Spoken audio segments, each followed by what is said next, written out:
மிகவும் ஒடுக்கப்பட்ட சமூகத்தை சேர்ந்த முன்னோடிகளே, தமிழ்நாட்டில்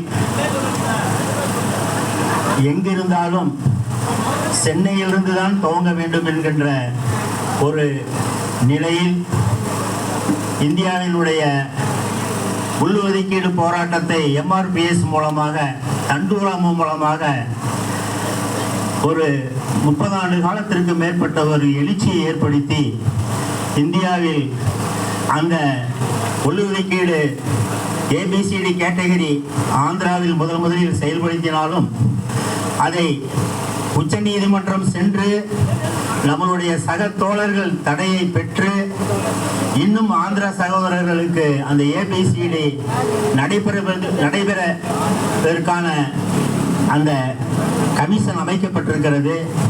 இருப்பினும் தமிழ்நாட்டில் அதில் விதிவிலக்காக ஒரு ஆணையம் அமைத்து அது முன்னுரிமை என்கின்ற அந்த IC கேர்ல இருக்கு. முன்னுரிமை ப்ரிஃபரன்ஸ் ரிசர்வேஷனால நீதிமன்றத்துக்கு போய் எதுவுமே தடை செய்யாமல் இருக்கிறது.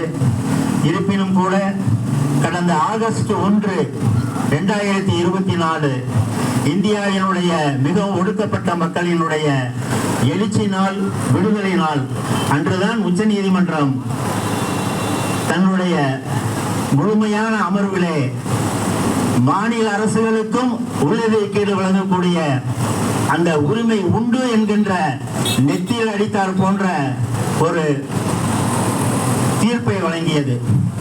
அந்த தீர்ப்பை பஞ்சாப், ஹரியானா, தெலுங்கானா, கர்நாடகா, ஆந்திரா போன்ற மாநிலங்களெல்லாம் நடைமுறைப்படுத்துவதற்கென்ற முழு முயற்சி எடுத்துக்கொண்டிருக்கின்ற சமயத்திலே தமிழ்நாடு அரசு இங்கே இருக்கக்கூடிய இரு குறிப்பிட்ட நம்மளுடைய சகோதர சமூகத்திற்கு பயந்து கொண்டு அச்சப்பட்டு அரசியல் ரீதியாக இந்த உச்சநீதிமன்ற தீர்ப்பை நடைமுறைப்படுத்துவதற்கு தயங்கிக் கொண்டிருக்கிறது.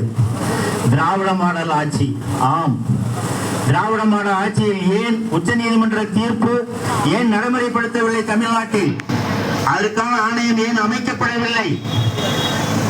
அதற்கான முன்முயற்சி ஏன் எடுக்கப்படவில்லை?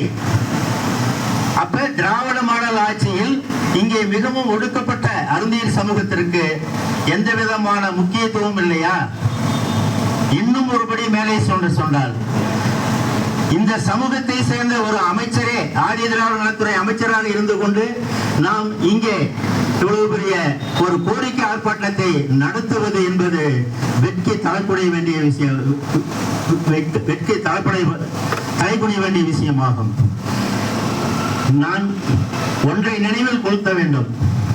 நாம் சாதியால் மிகவும் சிதைக்கப்பட்டவர்கள், நாம் பொருளாதாரத்தால் மிகவும் நசுக்கப்பட்டவர்கள், அரசியல் ரீதியாக மிகவும் வாய்ப்பு மறுக்கப்பட்டவர்கள், பண்பாட்டு ரீதியாக மிகவும் அவமானப்படுத்தப்பட்டவர்கள்.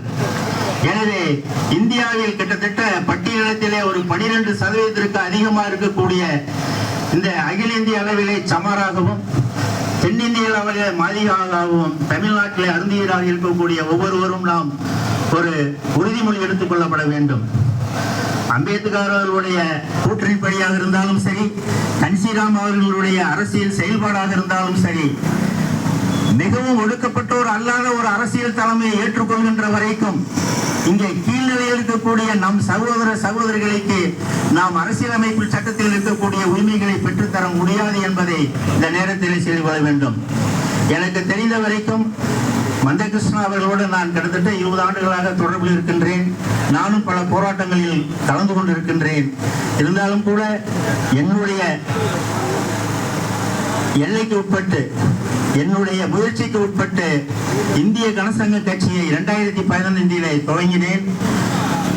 கடந்த வருகின்ற 14வது அக்டோபர் 14 அம்பேத்கர் மதமாறிய நாளில் கட்சியினுடைய 10வது ஆண்டு விழா கோவையில் நடைபெறுகிறது. அங்கே கௌதம புத்தர், மாவீரர் அசோகர், சாது மகாராஜா, மகாத்மா ஜோதிபா பூலே, ஸ்ரீ நாராயண குரு, பீமராவ் அம்பேத்கர், தந்தை பெரியார், கன்சிராம், ஐயா சாக்கியகுரு பெருமாள் ராஜ் என்னுடைய பெயரில் ஆளுமை விருதுகள் வருடந்தோறும் வழங்கிக் கொண்டிருக்கின்றோம். அத்தகைய சூழ்நிலையிலே எந்த ஒரு கட்சியிடமும் நாங்கள் யாரையுமே போய் அணுகுவது கிடையாது. எங்களுக்கான ஜனநாயக உரிமையை நாம் தான் வென்றாக வேண்டும். அதற்காக 2016 கட்சி பதிவு செய்யப்பட்டு தனியாக வெண்டைக்காய் சின்னம் வாங்கி கொண்டு கிட்டத்தட்ட இதுவரைக்கும் ஒரு 1,00,000 வாக்குகளை பெற்றிருக்கின்றோம். கடந்த நாடாளுமன்ற தேர்தலிலே 7 நாடாளுமன்ற தொகுதிகளை போட்டியிட்டோம். 2021 16 சட்டமன்ற தொகுதிகளை போட்டியிட்டோம். 19 3 நாடாளுமன்றம், 2016 6 சட்டமன்ற தொகுதியை போட்டியிருக்கிறோம். இந்த முறை சென்னை மண்டலம் உட்பட 120 சட்டமன்ற தொகுதிகளிலே இந்திய கனசங்க கட்சி போட்டியிடுகிறது. நாம் நமக்கான வாக்கு வலிமையை உருவாக்குவோம். நமக்கான அரசியல் பிரதிநிதியை, விலை போகாத அரசியல் பிரதிநிதியை உருவாக்குவோம்.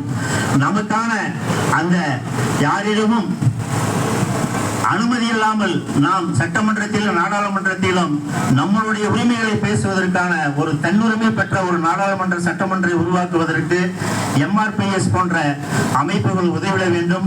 இங்கே சென்னையில் நிறைய அமைப்புகள் இருக்கின்றன. என்னை எல்லாருக்கும் தெரியும், ஆனால் எனக்கு ஓரளவுக்கு தான் தெரியும். இருப்பினும் நான் எல்லா சமூக தலைவரோடும் நான் சித்தாந்த ரீதியாக முரண்பட்டவன். எனக்கு நண்பர்களை விட எதிரிகள் தான் அதிகமாக இருக்கிறார்கள்.